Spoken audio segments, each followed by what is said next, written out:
bøgerne.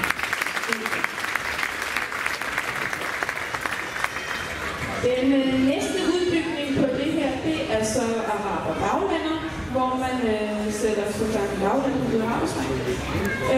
Og det har vi også på stykker, der lige vil demonstrere. 5, 6, 7, 8.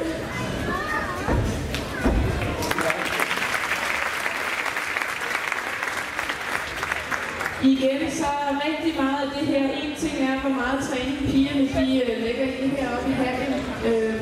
Men så er det også noget, de leger rigtig, rigtig meget med derhjemme. Indtil det her araber baglænder, det er det sværeste akrobatisk moment, vi har med i serien.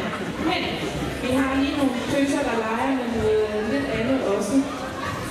Fordi på den her rammespring, der kan man jo gøre faktisk lige det, man har lyst til. Så man kan lægge en hoftebøjet eller straks salto, eller man kan skrue i det omfang, man har lyst til.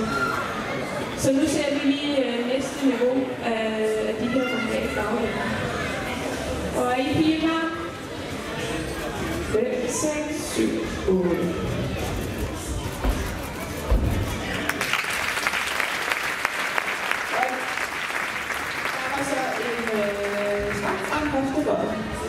Super godt på.